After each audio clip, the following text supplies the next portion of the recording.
Yo guys, so I want to cover the one game that occurred between T1 versus Fox. For context, the series only managed to have one game that actually occurred due to the DDoS attacks on the LCK. However, we can go over the one game that did occur and some of the interesting takes that both teams had, as well as some ambitions that, the leaps of faith, rather, that both of these teams went for, as well as the counters that they had prepared. So, to open, T1 have been going with the Senna opener very, very often these days. They just are pretty ruthless with it. I think it's really hard for them to be countered with this. It is kind of like the case with Senna.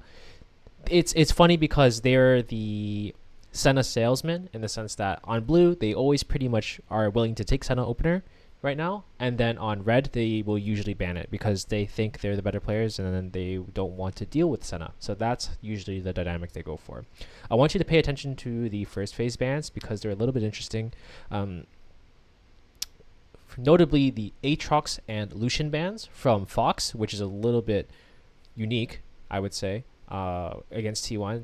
This might be a tech pick for something they were going for, or they wanted to prevent like a Lucian Melia opener, as well as the Aatrox maybe potentially hedging against the Cassante blind, which is a little bit strange to me because I think Zeus is a player that has a lot of different tools that can substitute for the Aatrox. He could play the Yone if he wants to play into the Cassante matchup. I'm sure he could play things like even the Gwen, bring it back out. Like I don't think it's too much of an issue, or like the Gnar, but this could be something from scrims. This is likewise similar with the Nautilus ban in particular in my eyes, because the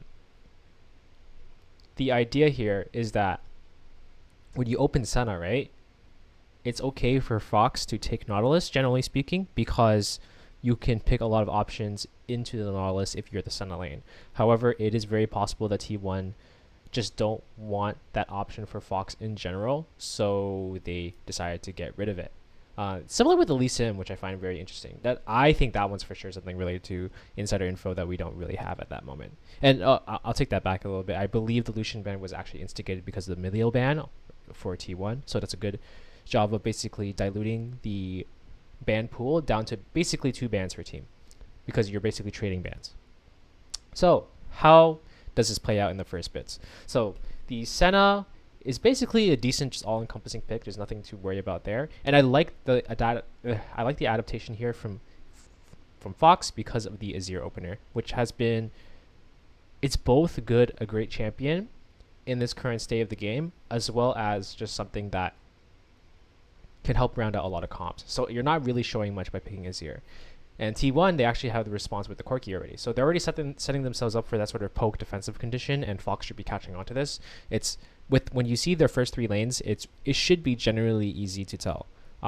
Fox is continuing to get decent punishes in every slot though. I do like the fact that they do pick the Rakan at the Tahm Kench. It's one of the only engage options that's like still decent. Fox is decently aware that they probably can't play for Pokemon at this point because of the Corki, and there's not many options in this current meta that allow you to really go for it unless you go for like Ziggs Hui bot or something crazy like that. And you arguably could into Sanatam. You really could, but it's really contingent on the team really going for it. So, and that was not done here. Also, the Sejuani pick is something that's a little bit different from most teams from what they do. You would often see something like the Rel here or the Poppy rather, and then this could be in preparation for a future pick that they have for top lane. So this is a little bit of a hint for T1 that hey, we might be playing topside with some of these combos.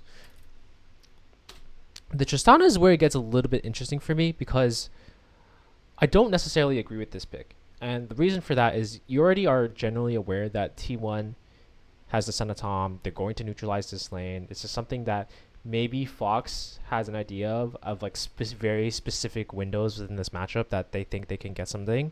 And they also probably identify that they need to play forward. The weird sort of like catch-22 with this is not a champ that you can really sort of do that with. And although it's cool that you have that pressure, maybe you can try to cheese some other picks. And like I still think that teams are not getting punished enough for going for really greedy scaling picks, right? This is one of the few games where I could actually argue that Vayne is probably pretty decent here. I don't recommend it a lot because it's Vayne, right? It's very hard to pilot and really get working. Even champions that, like, if we take a look at all the champions available for bottom lane, you could even go like Sarah here. You could have taken the TF, or you can go Jinx. There's a lot of like different options you could go. There's not too many, like not an insane amount because it is a center lane, but I encourage teams to get a little bit more creative. The other leap of faith that a lot of teams are doing are the TF top B4 B5. I'm actually very surprised that T1 opted for this because I don't think their comp necessarily benefited from blinding something like this. They probably could have just blinded Cassante because every Cassante counter was gone, and they probably could have called it a day. However, they might have felt the obligation that their comp was lacking a little bit of damage because they have Senatom. So that was probably where that came up. And it's quote-unquote a decent blind. I don't personally think it's 100% that way, but in terms of the pro aspect, it's generally regarded as a pretty decent blind. However, there are bad matchups like this Jax pick. And I've seen a couple of times where teams have been picking this, and it's been pretty disgusting when you are able to gain an advantage against it. I would say TF still has really good pressure just because it's TF, and in the early phases it's really hard to just out trade those short trades with the auto reset. But things like the Jax, things like you can counter with some certain tech picks. You can go Irelia even. I'm sure there are some top laners that would probably work and teams are experimenting with, but that's why I think it's a little bit of a riskier draft here from T1. The Viego is just a Viego. I don't really have much comment there. So overall, I would actually say from a draft perspective, it's pretty decent for Fox. As I'm not going to say it's like a hard winning draft for T1. I would say like just because of the fact that they have quote unquote winning lanes all over the board, T1 probably have like a 60-40 advantage, and that's like multiplied a little bit because it's T1 getting that advantage, so they really know how to drive it.